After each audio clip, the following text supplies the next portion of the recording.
बात करते हैं आईटी के छापे की। आपको बता दें कि कल से ही आईटी की रेड जारी है जो आज भी चल रही है। दस्तावेज खंगाले जा रहे हैं। जो जानकारी है वो बता दें कि साइंस हाउस में आयकर विभाग का शिकंजा जो है वो कसता हुआ नजर आ रहा है। दूसरे दिन भी आयकर विभाग की कार्रवाई चल रही है। करोड़ों की टैक्स चोरी की आशंका जताई जा रही थी। यही कारण है कि टीम अब वहां दस्तावेजों को खंगालती हुई दिखाई दे रही है।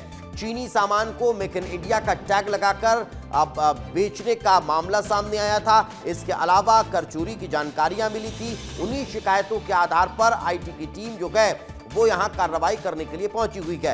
मेडिकल उपकरण तय रेट से अधिक कीमतों में बेचे जाते थे, इसकी जानकारी मिली थी। टैक्स चोरी से जुड़े हुए दस्तावेजों के सामने आने के बाद अब उनके जब्ती की कार्रवाई शुरू हो चुकी है। बैंक खाते खंगाले जा रखे गए। नकदी, ज्वेलरी और जमीन में निवेश की जो आशंका है उसको लेकर भी जांच पड़ताल तेज हो चुकी है।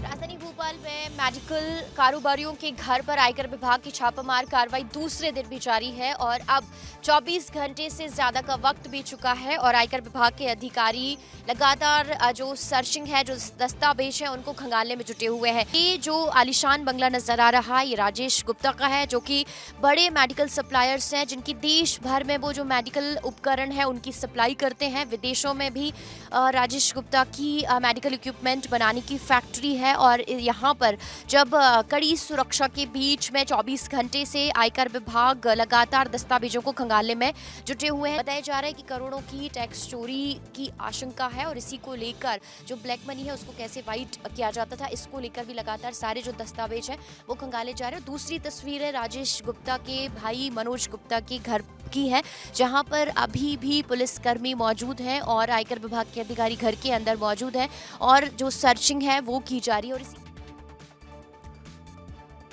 तो वहीं आईटी की इस कार्रवाई को लेकर उप मुख्यमंत्री राजेंद्र शुक्ला की प्रतिक्रिया भी निकलकर सामने आई है। आपको बता दें कि एक बड़ी कार्रवाई चल रही है और इस पूरे मामले को लेकर डिप्टी सीएम का बयान सामने आया है। उन्होंने कहा रिपोर्ट सामने आएगी तो संज्ञान लिया जाएगा। मेडिकल सामान की सप्लाई को लेकर डिप्टी सीएम बोले हैं हर काम की मॉनिटरिंग की जाती है।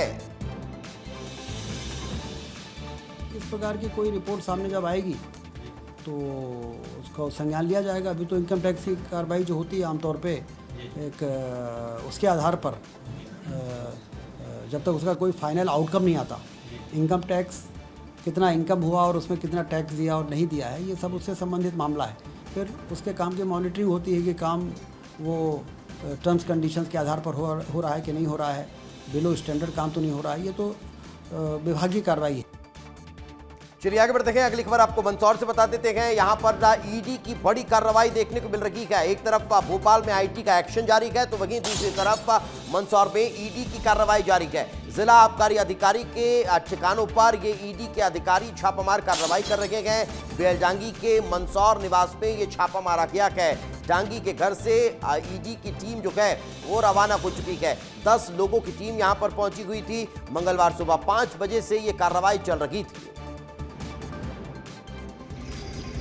देखिए, मंदसौर में आई ईडी की टीम फिलहाल जो है आबकारी अधिकारी के इस किराए के मकान से जो है निकल चुकी है। हाल ही में अधिकारियों का जो पूरा जत्था था, करीब ये 2 गाड़ियां हैं जो सामने आप देख पा रहे हैं, ये इन्हीं दोनों गाड़ियों में जो है अधिकारियों का पूरा दल, ईडी का टीम जो है यहाँ पर मौजूद था। हमने पूछने की कोशिश करी कि क्या कारण है, क्यों आए थे, कि किस तरह की कार्रवाई थी, लेकिन उन्होंने कुछ बताने से जो है मना कर दिया। वे कुछ बोल नहीं पाए। लेकिन इसी घर में करीब 4 बजे से, सुबह 4 बजे से ईडी की टीम जो है मौजूद थी। ये आबकारी अधिकारी जो कि मंदसौर में हाल ही में कुछ दिन पहले पोस्टेड थे और अब इनकी जो है पोस्टिंग दतिया में होना बताई जा रही है।